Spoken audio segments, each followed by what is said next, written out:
Hello everyone, চলে এসেছি নতুন একটা ভিডিও নিয়ে। আগের ভিডিওতে আমি বলেছিলাম আমি কোথায় এসেছি, তো চলো এক এক করে তোমাদের সাথে ভিডিও শেয়ার করার পালা। বিকাল বিকাল আমরা বেনারস পৌঁছে গেছিলাম, তারপর একটা রুম বুক করে ফ্রেশ হয়ে সন্ধ্যা আরতি দেখতে চলে এসেছি। বেনারসের গঙ্গা আরতি হলো দশমেধ ঘাটের প্রতিদিন সন্ধ্যায় আয়োজিত একটি মন্ত্রমুগ্ধকর অত্যাধুনিক অনুষ্ঠান, যেখানে পুরোহিতরা সুউচ্চ প্রদীপ, ধূপ এবং ঘণ্টার তালে গঙ্গা নদীর পুজো করেন। শীতকালে সন্ধ্যা 6টা এবং গ্রীষ্মকালে সন্ধ্যা 7টায় শুরু হয় এই অনুষ্ঠান।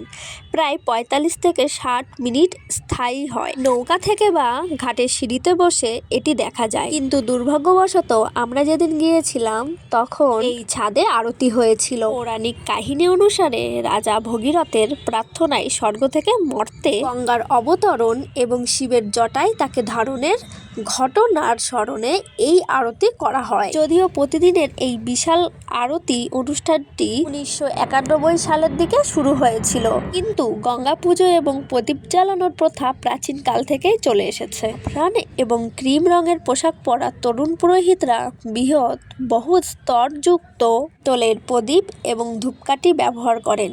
ছন্দময় ঘণ্টা ও শঙ্খধ্বনি মন্ত্রোচ্চারণের মধ্যে মা গঙ্গাকে পুজো করা হয়। যেহেতু সেদিন ছাদের উপরে গঙ্গা আরতির অনুষ্ঠান আয়োজিত হয়েছিল, তাই তোমাদের সাথে সেই ভিডিওটা ভালো করে শেয়ার করতে পারলাম না। প্ল্যানিং ছিল যে দ্বিতীয় দিন আমরা আমাদের রুদ্রাভিষেক করাবো, সেই কারণে আমরা কাউন্টারে চলে গিয়েছিলাম। কাউন্টারে ম্যানেজারদের সাথে কথা বলে জানতে পারলাম যেদিন রুদ্রাভিষেক করবে সেদিন টিকিট বুক করলেই হবে, আর তোমরা অনলাইনেও টিকিট বুক করে রাখতে পারো। মন্দিরের গেটের সামনে চলে এসেছি আর তোমাদের সাথে একটু ভিডিও শেয়ার করে দিলাম। দেখো কত সুন্দর লাগছে, মনের থেকে একটা শান্তি ফিল হচ্ছিল। রাস্তার ধারে ধারে কিছু দোকান আছে যেখানে জুতো বা ব্যাগ রাখলে টাকা দিতে হয়, কিন্তু মন্দিরের ভিতরে জুতো বা ব্যাগ রাখলে কিন্তু একদমই ফ্রি।